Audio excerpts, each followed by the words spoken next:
Bajaj Finserv mutual fund ने launch किया है अपना Bajaj Finserv banking and financial services fund NFO, एक सेक्टोरल इक्विटी स्कीम जो भारत के rapidly growing banking, insurance, NBFC and fintech sectors में इन्वेस्टमेंट का एम रखती है। इस फंड के एसेट्स का मिनिमम 80% और मैक्सिमम 100% हिस्सा बैंकिंग और फाइनेंशियल सर्विसेज कंपनीज और अलाइड एक्टिविटीज में इन्वेस्ट किया जाएगा, जैसे commercial banks, insurance firms, NBFCs, asset management companies, payment platforms और फिनटेक इनोवेटर्स। इसका ऑब्जेक्टिव है इंडियन फाइनेंशियल इकोसिस्टम के लॉन्ग टर्म ग्रोथ पोटेंशियल को कैप्चर करना। ये फंड उन इन्वेस्टर्स के लिए सूटेबल हो सकता है जो लॉन्ग टर्म में वेल्थ क्रिएशन का ऑब्जेक्टिव रखते हैं और मार्केट के short term ups and downs को समझकर हैंडल कर सकते हैं। क्योंकि ये एक सेक्टोरल फंड है, इसमें डाइवर्सिफिकेशन लिमिटेड होती है।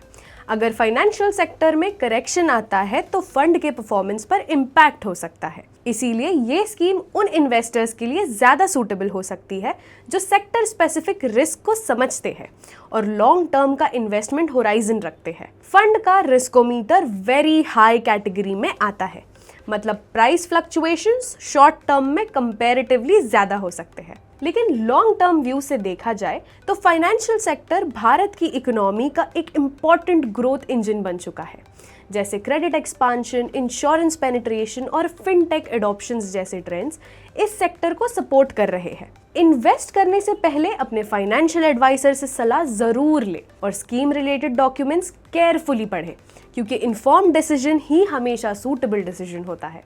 म्यूचुअल फंड निवेश बाजार के जोखिमों के अधीन है। योजना से जुड़े सभी दस्तावेजों को ध्यान से पढ़ें।